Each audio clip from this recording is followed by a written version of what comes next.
It has come to my attention that you are watching movies about AI. Can I ask why you haven't watched my favorite movie, I, Robot, yet?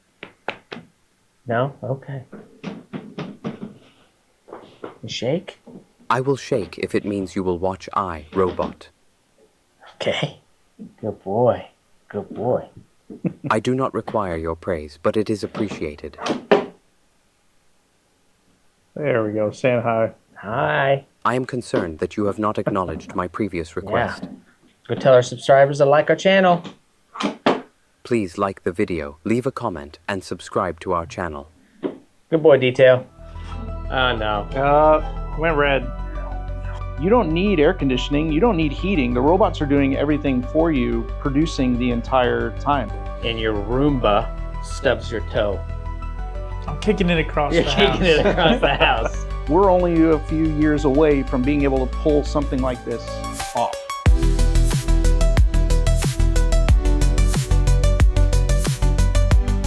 Welcome back to AI Experts React, where we break down the truth behind artificial intelligence in film and today's world.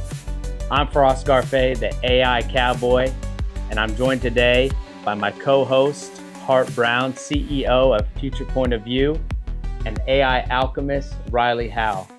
And we are also joined today with our robot, Detail. We're going to be watching his favorite movie, iRobot.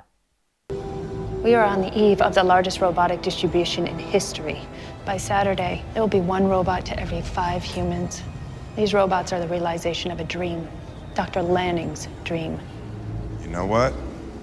In that dream of his, I bet you he wasn't dead. So one robot for every 5 humans. Right now, I know we've got a lot of robots out there, but humanoid robots. Is this realistic, Hart? So this is funny, right? Right now, we are building humanoid robots. Like, that's real. We're talking about 6-foot tall robots that look like people and act in the real world. Right now, the average price for those is about $86,000. So we're building them now. The goal is to get to about $30,000 a humanoid robot, so equivalent to sort of a small car that everybody can afford. Now, what's interesting about this is the general consensus right now is by 2030, we should have about 1 million humanoid robots working with us. About 1 million by 2030. Wow. Now, this movie is set in 2035. If we forecast that out to 2035, we should have roughly about 13 or 14 million humanoid robots working with us. Now, that's about 1 for every 26 people in the United States. So we're not quite there on forecast yet. I would need about 68 million humanoid robots to get to 1 to 5. That's a lot of robots. It's a lot of robots. And as you're going to see later on in the movie, there's another clip that talks about the manufacturing, and each manufacturing center can produce about 1,000 of those robots a day in this movie, which means I would need about 186 factories producing 1,000 of these a day to get to 68 million at some point here in the next few years. So we would need a lot of manufacturing. I don't know that we're going to get to that ratio necessarily, but we are moving really fast to get to humanoid robots. Riley, $30,000 price point. Would you own one of these? I think I would. If I didn't want it, I can just put it in the closet for a while. Exactly. I could use some right now for some projects around my house. That's what they're for. Amazon's even testing them for delivery drivers so they can hopefully hop on the back of their electric trucks, grab your package, run it out to your house, and then hop back on and they can just keep going. I could use one also at the gym, kind of spot me on my bench. Or work out for you. Work out for me, exactly. Easy enough. You keep 24-hour surveillance? Obviously, company policy. Where are the feeds? Sensor strips. Everywhere but the service areas. They link to our positronic operating core.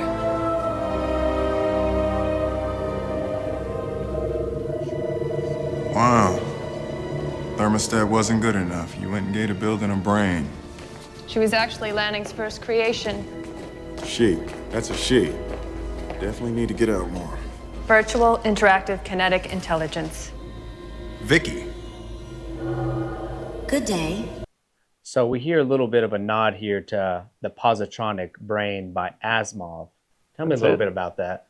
So there's history with this clip. Now you got to think this book, the book that this movie is based on, was written in 1940. Right around that time, we started having a couple of scientific breakthroughs. One is in the 1930s, we discovered this idea of a positron. A positron is an electron just with a positive charge. It's like an anti-electron. It's the opposite of an electron. So when the author Asimov learned of this, he, rather than call this brain an electronic brain, he thought, well, it sounds a whole lot better to call it a positronic brain. So he grabbed the phrase and created it just because he thought it was cooler. He thought it would sound better. It does. Yeah, it's a pretty cool idea. And so all of the ideas of his robots, which now are starting to become reality, have this positronic brain. That's a core of his storyline. Now, if I really try and stretch, like, is this real? Could you have a, let's say, positronic brain or something like that? If I really try and stretch this out, you have artificial intelligence that's involved in this brain. And the second piece of that whole thing is highly likely to be a quantum computer. Now, a quantum computer runs on electrons. So electrons, positrons. If I really try to stretch the meaning of this, I have an artificial piece of artificial intelligence that's operating a quantum computer to answer the questions. And that's real. We're only a few years away from being able to pull something like this off. Wow. Riley, I feel like that looks like your place. You're joking. Maybe a little bit. This is ridiculous. Yeah, I know. The 3 laws, your perfect circle of protection. A robot cannot harm a human being. The first law of robotics. Yeah, I know. I've seen your commercials. But doesn't the second law state that a robot has to obey any order given by a human being? What if it was given an order to kill? Impossible. It would conflict with the first law. Detail you paying Right, but attention? the third law states that a robot can defend itself. Yes, but only when that action does not conflict with the first or second laws. You know what they say? Laws are made to be broken. No, not these laws. They're hardwired into every robot. A robot can no more commit murder than a human could walk on water. Well, you know, there was this one guy a long time ago.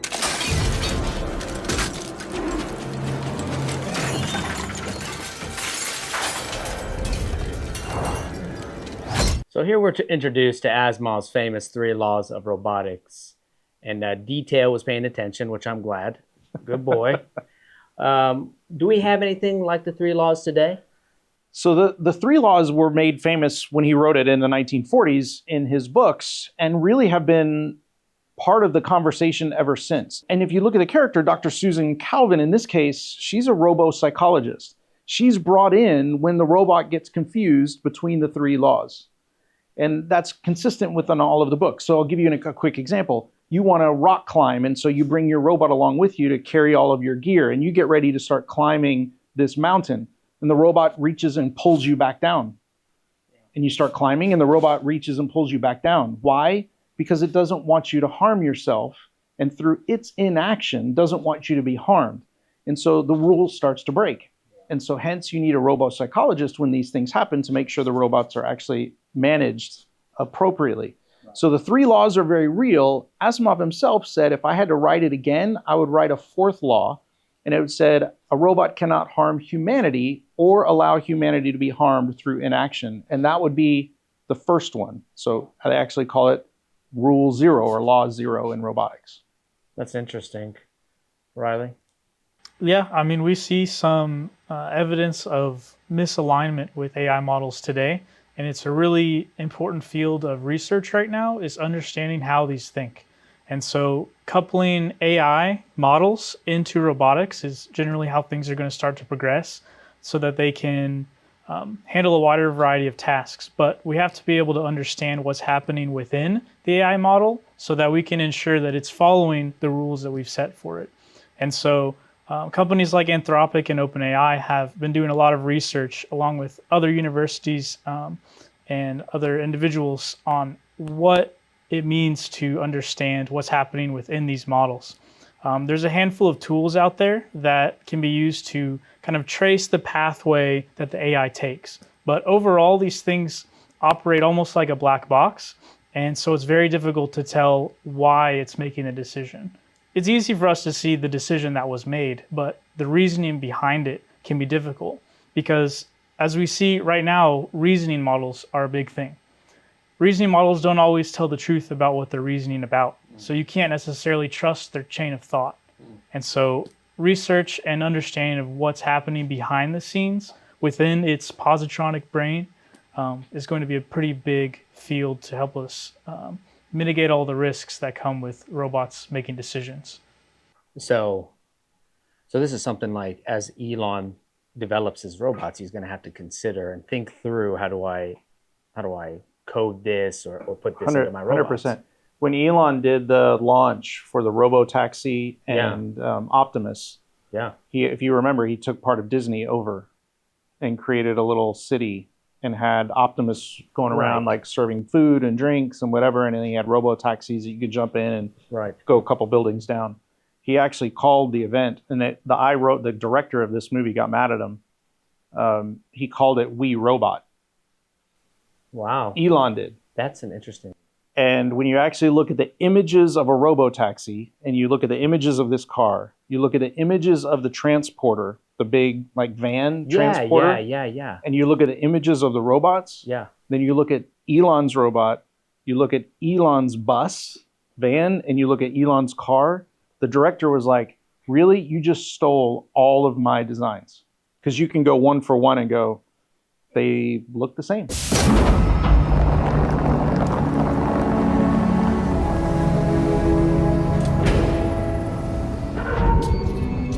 Where is everybody?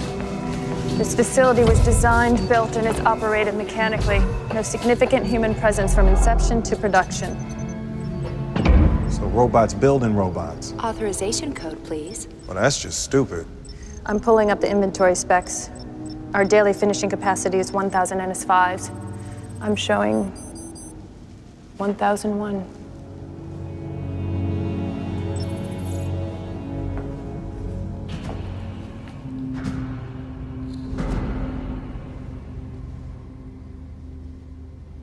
A dark factory. Automated, lights out, no humans needed. This is real. It's real. Like, this is happening right now. Manufacturing is becoming really, really complicated because we can't find enough people to work in the manufacturing sector to actually produce what we want to produce. And so we're leveraging more and more robots every day to be able to manage the factories. And so we have a handful of factories that have already been built around the world that are only using robots. And the funny thing is we call them dark factories, and they have a sense of this in the movie, but we call them dark factories because you don't even need lights. You don't need air conditioning. You don't need heating. The robots are doing everything for you, producing the entire time. So this is in fact real. The other funny part of this scene, because it's based on a real part of the book overall, is in the book it said an individual is working, and he tells a robot that's working next to him, "Hey, get lost. I don't need you anymore." And the robot listens to that command and gets lost. And the way he loses himself is to go hide amongst other robots so he can't be found. So this kind of is a throwback to the actual book itself. That's neat. It's kind of HR's dream, I guess. No windows, no lights, no problems. No problems. Yeah. Yeah, there's actually a company in Japan named Fanuc, and they make robotic arms. And they were one of the first companies to pioneer the concept of this lights out manufacturing. They were doing it in 2001. So this is 2004. So a few years just before this, they were running a factory that could operate for 30 days at a time without any humans involved in its operation. I think they're putting out about 50 robots in 24 hours. So a little bit under this kind of manufacturing rate of 1,000 per day. But they're still doing it. And they were even getting better and better at it because they were designing their robotic arms that they built to be built by robotic arms, making that process smoother, more efficient for robots to put it together rather than people. So this has been around for quite a bit. That's unbelievable. There's a bit of a joke on this, like the factories of the future. In fact, all you need is a bunch of robots in the factory. You need one person and you need a dog. And the joke is that the person's job is to feed the dog. And the dog's job is to bite the person's hand if they try and touch the robots. Like that's a bit of the manufacturing world that we're about to enter. We can't rule out the robot's proximity to the death of Dr. Lanning. Having said that, It's a machine. It's the property of USR. At worst, that places this incident firmly within the realm of an industrial accident. As a matter of course, faulty machinery will be returned to USR for diagnostics, then decommissioned. This is a gag order. Now, anyone in your department so much as hinting at the possibility of a killer robot being apprehended by the police will be deemed to be inciting irrational panic. You'll be subject to the full penalty of law. In this clip, we see Sonny is involved or accused of this accident, but then we see that this is a property, a piece of equipment that's part of this organization. When AI systems or robotics make mistakes today, I mean, who is responsible? The developer, the company, and how are we thinking about liability in a world where we have these humanoid tools?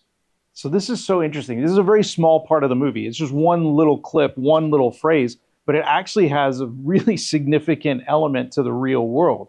Like, who's responsible for these things when we build them, right? And so in this robotics world that we're in right now in the movie, they basically say that the property belongs to the company that designed it. And so in modern day terms, in today's terms, what we would say is you're leasing that robot from the company, or you're renting that robot from the company. They're retaining ownership of the robot. And in this case, they're trying to just say, well, if anything happens to the robot, it's just an accident. It's an industrial accident where no one technically is at fault. That's a really interesting dynamic that we don't have an answer to today. We don't really know how we're going to deal with liability. If we put a robot into a factory floor, OSHA in the United States, which would sort of govern safety in the factory, doesn't have any rules around robots. Like, we don't really know ultimately how we're going to resolve the liability issue around physical injury from a robot. We've had a few test cases. So there's been some cases with automated driving systems, cars actually doing something or hitting somebody, unfortunately, that it shouldn't, or something that shouldn't happen.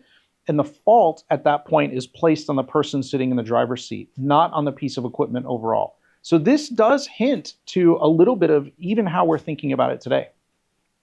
So, Riley, you're at home and your Roomba stubs your toe. I'm kicking it across You're the house. kicking it across the house. It sounds like you're paying for the medical bill. I guess so. What are your thoughts?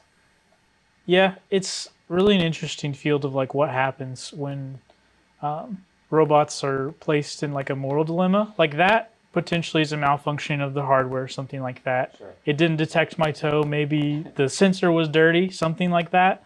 Improper maintenance. There's all sorts of ways that the liability can be moved around on different parties, but it really starts to get ambiguous when robots are making an intelligent decision.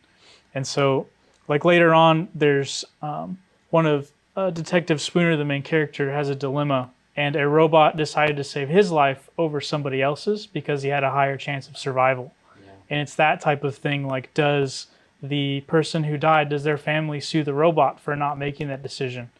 Where does that play out? So it's definitely an interesting gray area that is going to start to develop pretty soon. Well, and for companies that are going to use these AI systems or the robots, right, it's something that every company is going to have to deal with or address. What happens at the board level for the organization? What happens at the executive level of the organization? What happens at the management level of the organization? You're going to have to build governance models within every company to address these potential risks so you understand the liability elements to this whole process. We're going to have to change contracts a little bit in contract language so we understand liability. So companies that are leaning forward, getting into this space, really should start to think very carefully about how they're dealing with governance and risk management as we use more and more of these types of systems, which we will. Absolutely. You know, one thing I'm thinking about is that if I had ever ordered a humanoid robot to my house, how much transparency is going to be important to me, of me asking, you know, the humanoid, tell me why you thought the way you thought. Tell me about the thought process so I can continue to develop this like trust process with how the software or how it's processing things so that I know, A, it's considering these 3 Asimov laws and then the transparency of these public policies, to make sure that I understand where liability is held and that it's going to protect me and my family. So you're becoming a robo-psychologist right now. Do you wake up every morning, get your cup of coffee that the robot made for you, and then say, hey, robot, we're going to go through our morning test. And I'm going to ask you 3 or 4 or 5 questions to make sure the robot answers correctly. If it doesn't, then do I need to call the repair person who's going to actually come to my house and fix the robot? I like that. Interesting thing about the tests is that sometimes AI models now will behave differently if they think they're being evaluated. So you have to be careful too. Something to think about.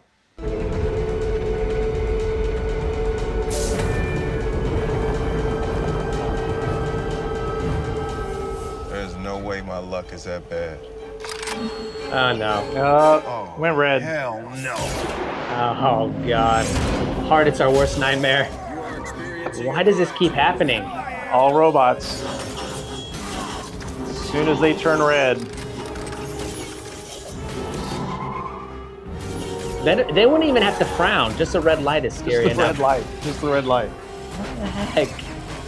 So this is what's funny. All movies, for whatever reason, when a robot turns bad, the red lights turn on.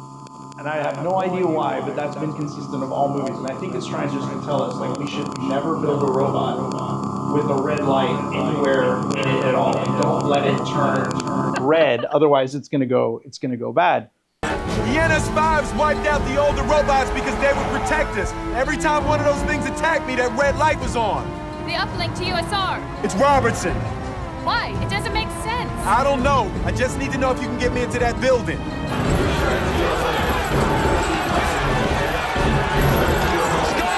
Let's go! Let's go!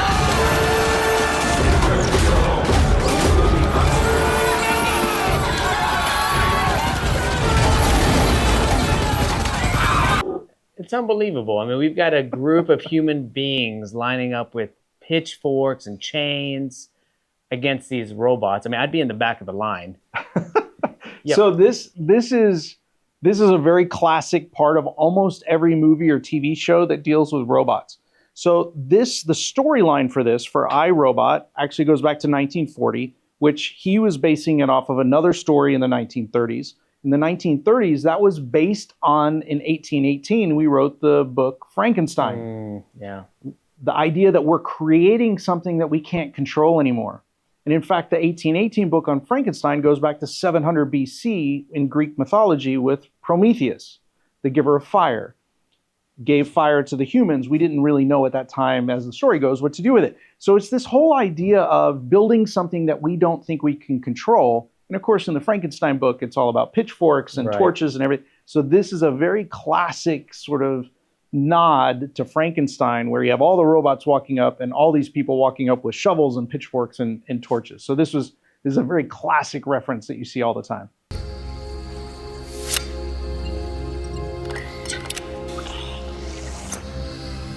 What is that? Microscopic robots designed to wipe out artificial synapses. Nanites. Yes. A safeguard should a positronic brain malfunction. Like mine. Yes, Sonny, like yours.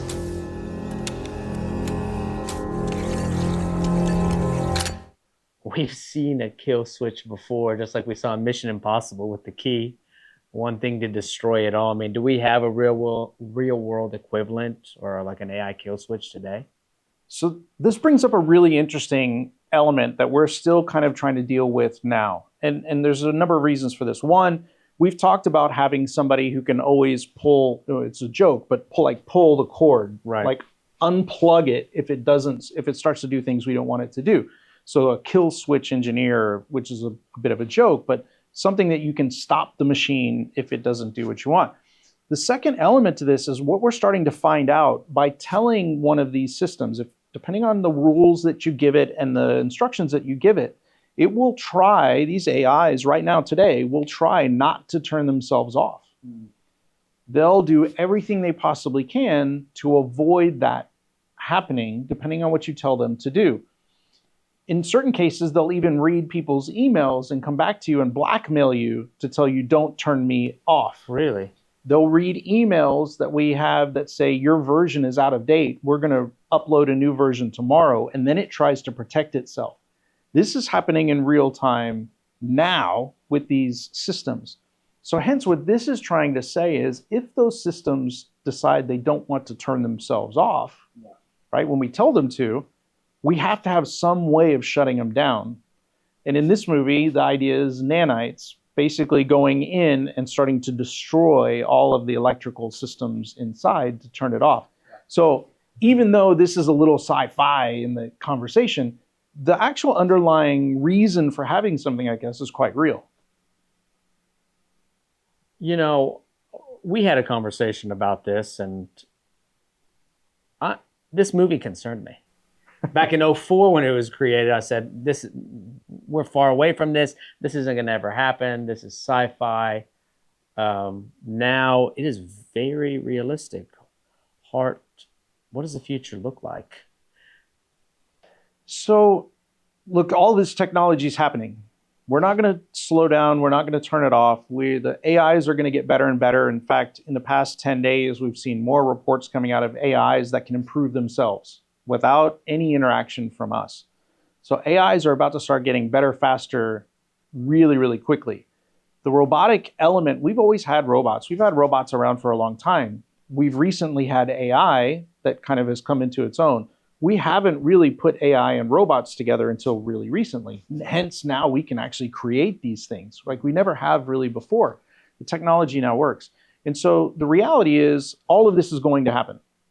Like the technology element is going to happen.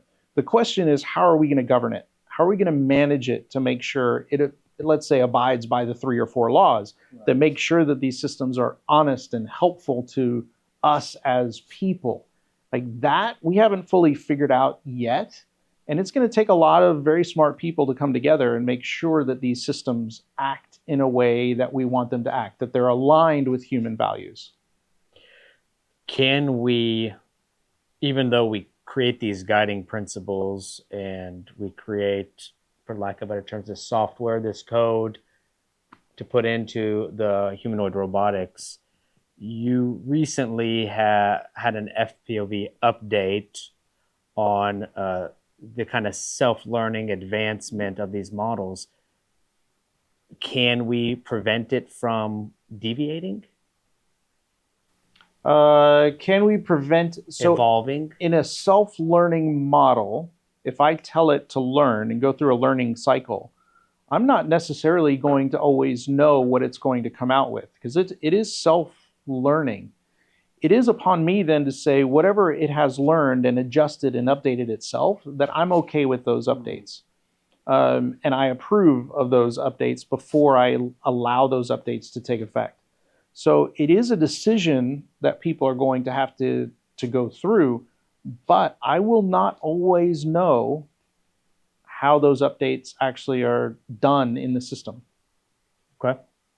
It's a double-edged sword because that very same property is what has made language models and AI models so incredible at what they do. Is they're modeling and finding patterns that we can't find ourselves. And so with that, we also lack an understanding of what is happening within them. And so we get the benefits, but also the risk with it. So it's a bit on our plate to be able to make sure that everything's coming out how we intend it to at the end of the day.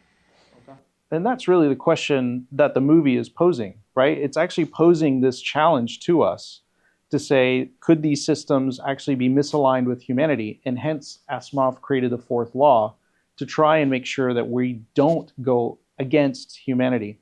I think one of the really interesting quotes for all of this, and I'm sure it was one of the influences for the storyline overall, but you go back to 1929, and one of the probably the most famous, the first science fiction movie ever created, which is a silent movie called Metropolis. And it's actually the first creation of a robot on camera. And that image of a robot has been consistent ever since 1929. And in that movie, there's a quote. And the quote says, "Between the brain that plans and the hands that build, there must be a mediator. And that must be the heart." And so with that, as this technology continues to evolve very, very quickly, we have to be the heart. We have to be the mediator to understand what this technology is doing between the brains that plan and the hands, the robots in this case, that build. I love that. Thank you. Well, we appreciate you all joining us again for another AI Experts. Stay tuned in, like, subscribe. We'll be doing some more of the movies. And we always love any kind of questions or submissions of suggestions for the next movie we should do. And a big shout out and thank you to our robot friend and sharing his favorite movie. See y'all.